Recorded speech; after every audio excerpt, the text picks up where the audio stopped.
E esse papo de que Vanderlei Luxemburgo teve reunião com dirigentes do Corinthians, vídeo de hoje do canal do Nicola, esclarece em detalhes e fala sobre o novo alvo corintiano, trata-se de Mano Menezes. Bora te atualizar também sobre o São Paulo. O tricolor tentou esconder, mas já é público o valor da multa que terá direito o Rogério Ceni pela demissão. Preciso te atualizar sobre as últimas do mercado, incluindo Ancelotti. O técnico italiano que dirige o Real Madrid é aguardado na CBF, parece mais distante do Brasil. Falo também sobre a convocação para o Mundial Sub-20. As principais estrelas do futebol brasileiro não participarão do torneio. Tem ainda novidade importante que envolve o Cruzeiro e o Mineirão, as últimas de Flamengo, bastidores, mercado e muito mais. Antes, deixa eu só me apresentar, sou Jorge Nicola, jornalista esportivo, e a missão por aqui é deixar você por dentro das últimas do seu time do coração. Para não perder nada, só apertar esse botão vermelho de inscreva-se e ativar as notificações. Se curtiu o vídeo, também deixa like. Combinado? Bora contar que todo esse conteúdo é um oferecimento de Brasino. Tô colocando na tela as 3 partidas da Série B marcadas para essa sexta-feira. Ainda dá tempo de você mostrar que manja muito de futebol. E temos favoritos destacados em cada um dos jogos. Criciúma e Avaí, para mim, dá Criciúma. Vitória e Londrina, dá Vitória. Guarani e Ituano, dá Guarani. Com um detalhe curioso: Criciúma, Vitória e Guarani tem 100% de aproveitamento. 2 jogos e 2 vitórias, são os líderes do campeonato da Série B. O Criciúma ainda foi campeão catarinense e o Guarani é dono da melhor campanha entre todos os times da segunda divisão. Para participar na Brasina é super simples, só pegar o link que está no comentário fixo, faça seu cadastro e não esqueça de usar o código NICOLA150 para ter direito a 150% de bônus no valor do seu depósito. Combinado? Bora começar o vídeo com o tradicional giro de notícias e a primeira informação é sobre o Flamengo. Notícia ruim. Pelo 4º jogo consecutivo, Bruno Henrique nem sequer foi relacionado. Ele está fora do clássico contra o Botafogo, marcado para domingo. Logo, o Bruno Henrique, que tem enormes números positivos, especialmente nos clássicos do Rio e contra o Botafogo. O atleta, que havia ficado 10 meses de fora por conta de um problema cirúrgico no joelho, voltou contra o Curitiba, jogou alguns minutos e depois nem sequer foi para o banco de reservas. Quero falar sobre o São Paulo, que anunciou nas últimas horas a renovação do contrato do volante Pablo Maia.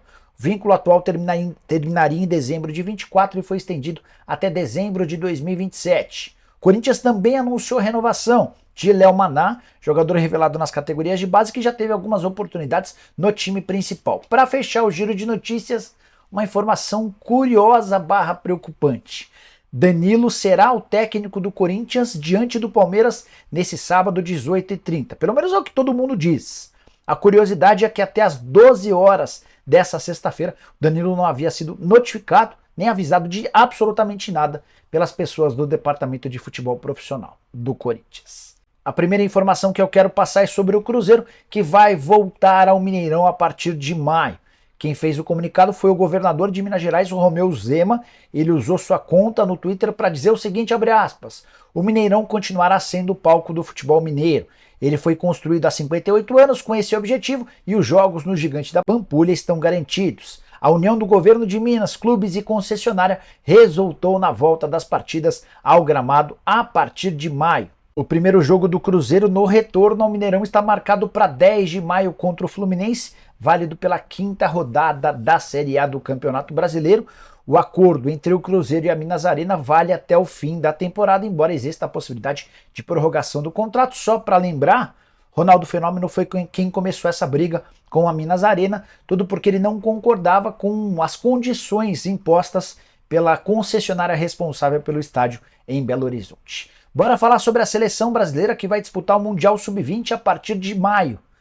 E a seleção ficou bem distante daquela idealizada por Ramon Menezes. O técnico do Sub-20 não pôde convocar, por exemplo, o Endrick, atacante do Palmeiras, e Vitor Roque, centroavante do Atlético Paranaense. Tanto o Palmeiras quanto o Furacão vetaram a liberação dos seus atletas. O São Paulo também não permitiu que o zagueiro Beraldo e o lateral esquerdo Patrick fossem chamados. Diante desse cenário, Ramon improvisou e chamou 21 atletas em vez dos 23 que a gente imaginava. Ainda existem 2 vagas que devem estar sendo discutidas entre CBF e os clubes. Quem mais teve jogadores convocados foi o Palmeiras, com 4. Goleiro Kaique, o zagueiro Michel, os atacantes Giovani e Kevin. Eu já havia contado para vocês que o Kevin deixou uma excelente impressão nos últimos amistosos da seleção brasileira. Foram 3 jogos, os 2 últimos como titular, gol em ambos, além de uma assistência e de um pênalti sofrido.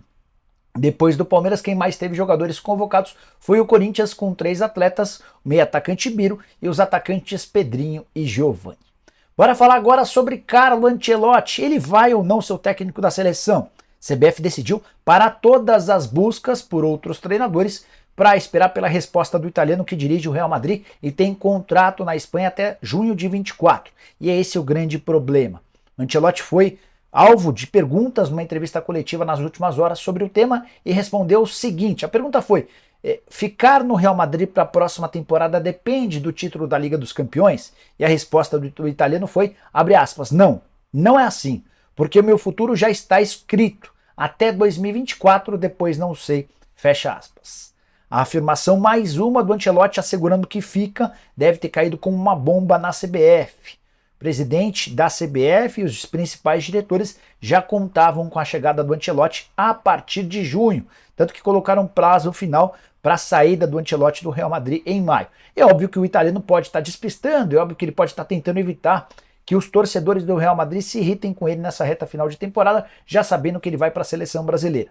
Só para lembrar que o Ancelotti ainda disputa nessa reta final de temporada. O Campeonato Espanhol já era, o Barcelona será campeão, mas o time está na final da Copa do Rei contra o Osasuna e na semifinal da Champions contra o Manchester City. A pergunta que não quer calar: se o Ancelotti não for contratado, quem você indicaria para a seleção brasileira? Use o espaço para comentários. Minha sugestão é polêmica, eu iria de Jorge Jesus. Bora falar agora sobre o Corinthians, a grande notícia do dia: quem será o técnico alvinegro? Eu fui o primeiro a afirmar que o Tite estava descartado. O pessoal do GE até publicou a mesma informação, mas o meu vídeo entrou no ar às 10h40 e pouco, a notícia do GE entrou um pouco depois e o vídeo que a gente postou hoje pela manhã já havia sido gravado durante a madrugada. Desde a quinta-feira à noite o Corinthians já sabia que o Tite não havia aceito a proposta. O dirigente do Corinthians com quem conversei afirmou na quinta noite, por volta de umas 9 da noite, que era zero a chance de o Tite aceitar o convite alvinegro. Desde então, o Corinthians trabalha na busca por um novo técnico. O Chico Garcia, super bem informado, comentarista da TV Bandeirantes, chegou a publicar no início da tarde dessa sexta-feira que haveria um encontro entre o Vanderlei Luxemburgo e o Corinthians no Parque São Jorge. Chequei por todos os lados e todo mundo assegurou que não existe negociação entre Corinthians e Lux. Timão se assustou com a repercussão negativa do nome envolvendo o Luxemburgo e o fato de, num passado distante, ele já ter se envolvido numa polêmica com uma manicure fez com que o Corinthians recuasse vários passos em relação a esse nome. A tendência é que o Luxemburgo só seja consultado se não houver mais nenhuma outra possibilidade no cenário ou no horizonte alvinegro. Nesse momento, o plano A do Corinthians depois do não do Tite é Mano Menezes, o treinador do Internacional. Eu já havia contado para vocês na semana passada que era um nome que agradava bastante gente. Detalhe importante é: o Mano tem contrato com o Internacional até dezembro, a multa rescisória é de R$1 milhão. E a semana foi positiva para o Mano.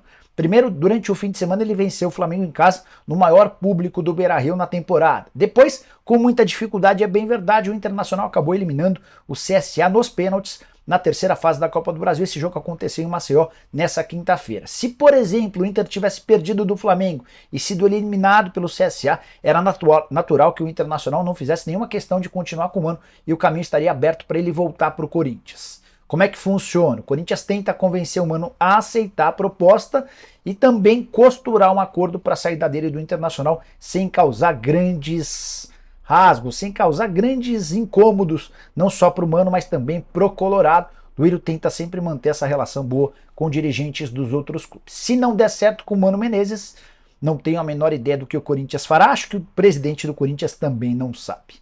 Bora fechar o vídeo para falar sobre o São Paulo. Quero contar direitinho o valor aqui. O Rogério Ceni terá direito como multa rescisória pela demissão no tricolor. Importante contar que o Rogério e o São Paulo haviam combinado de não colocar a multa no contrato. Foi um acordo verbal. E a opção por não colocar a multa é para evitar vazamentos. São Paulo e o Rogério Ceni se incomodaram especialmente quando da primeira passagem. Vocês vão lembrar que o Rogério foi demitido em 2017 e teve direito a R$5 milhões de multa. Isso gerou um incômodo, um estresse muito grande para o Rogério. Torcedores são paulinos ficaram irritados. Pô, como é que o maior ídolo da história do clube, ou um dos maiores, vai cobrar R$5 milhões do São Paulo? Então, quando o Rogério foi voltar ao São Paulo, ele pediu, vamos estabelecer uma multa, mas eu não quero que ela conste em contrato. Beleza? Beleza. ficou acertado verbalmente e o São Paulo vai fazer valer aquilo que havia sido combinado. Pagamento de 3 salários, Rogério Ceni ganhava no São Paulo algo na casa dos 700 mil reais por mês, com carteira assinada e também com direitos de imagem. Você multiplica os 700 mil por 3 e chega ao valor de 2 milhões e 100 mil reais. O primeiro a contar essa informação foi o pessoal do GE, confirmada por uma fonte dentro do próprio São Paulo. Só para arrematar, esse pagamento dos 2 milhões e 100 mil reais será feito de forma parcelada, até porque o São Paulo enfrenta enormes dificuldades financeiras e não teria o dinheiro para fazer a quitação. Nesse momento, o Rogério Ceni vai esperar. Já levou 5 milhões na primeira demissão, mais 2 milhões e 100 mil na segunda, 7 milhões e 100 mil reais. Isso sem falar em todos os salários que ele recebeu durante o período em que foi técnico nas 2 passagens. E aí, tá bom para você? Use o espaço para comentário para opinar. Não esquece de deixar like, de se inscrever, compartilhar aquela coisa toda. Combinado? A gente se vê um pouquinho mais tarde a partir das 7 no programa do Nicola. Abraço, tchau!